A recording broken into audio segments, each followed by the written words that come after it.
If Counsellor Florrick survives the first two acts, you can later find her in Ormsrock prison during Act 3. There she is resigned to her fate, awaiting execution after being found guilty of crimes against Baldur's Gate by none other than Alder Ravengard. Speaking to her triggers a side quest that tasks you with rescuing Florrick within the next 5 long rests. It is usually an easy rescue and most players manage it without any trouble. But what happens if you don't? In that case, she is actually hanged, her body left dangling from the gallows at Basilisk Gate. After the execution, if you speak to the nearby guards, they will have mixed reaction about Florrick and her fate. Spread the word.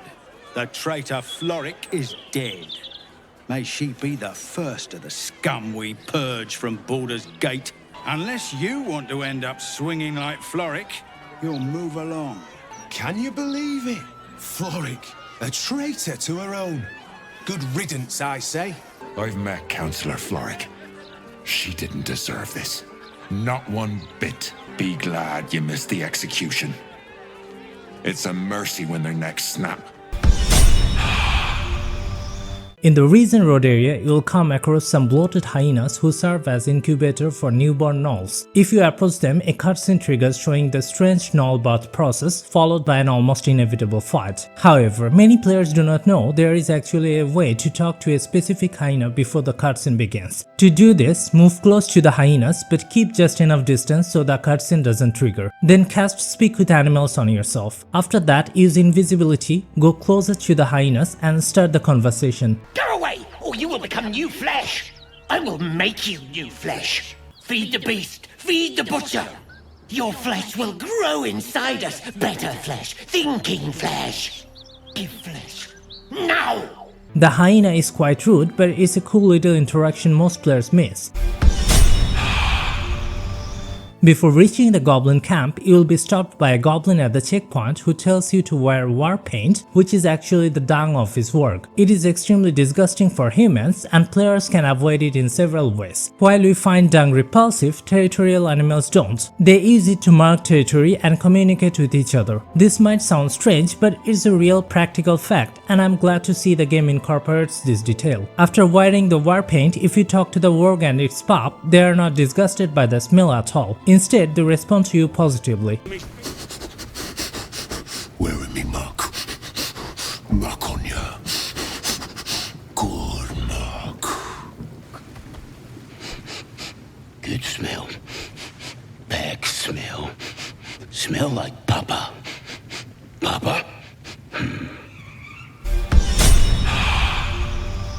Anders is a fallen Paladin of Tyr who has made a pact with the Archdevil Zariel. He can be found in the tall house on the Reason Road. When you speak to him, he claims he is hunting a dangerous one-horned devil responsible for slaughtering refugees, a creature that supposedly takes the form of a tiefling. He asks the player to help by killing Karlach. However, if you use Speak with Dead on the corpse in the next room, you'll learn that Anders is lying. After that, if you respect your character as a Paladin of Tyr, you'll gain a unique dialogue option when talking to him. When you ask him to prove his devotion to Tyr, it becomes an embarrassing moment for him. He drops the act and orders his companions to prepare for a fight. This interaction is quite entertaining. Let me show you. I believe that is... To arms, comrades! We are discovered! Before moving any further, I have a request. Please hit the subscribe button to get more contents like this. It costs you only a few seconds but fills my heart with joy and all my hard works get paid off. So please, do this.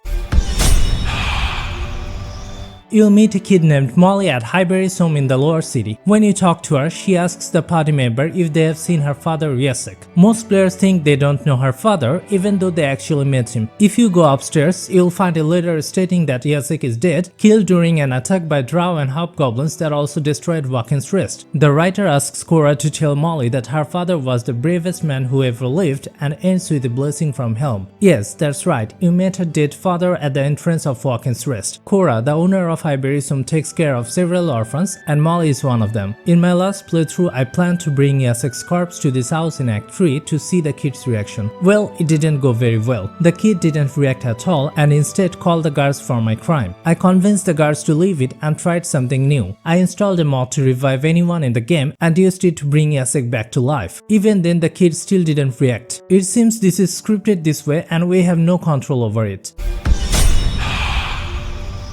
Abdirak can be found in the goblin camp next to the torture room. He offers peace and serenity through pain, and if you accept, he strikes a player character several times. If he is pleased with your performance, he grants a permanent bonus called Love Withers Love and an inspiration point. Before you accept his challenge to endure the pain, your companions react to Abdirak's offer, each looking forward to your decision. Every companion has a different and unique reaction, and I have reloaded the game several times to see all of them. Let me show you. Go on, I have to see this. By all means, let us see what his skilled hand might get up to. Your hide, your choice. Not quite my cup of tea, though. I wouldn't let his skilled hand anywhere near me. I must see this. Don't you dare say no. Go ahead. I'm sure you're in need of a little penance. If you kill all the 3 goblin leaders in the goblin camp and immediately go to Abdirak's room, you will see him leaving. This is the last time you encounter him in the game. It's a time-sensitive interaction, which is why many players miss it. Abdirak will criticize the goblins and urge you to leave the camp as quickly as possible. The goblins have blood on their minds.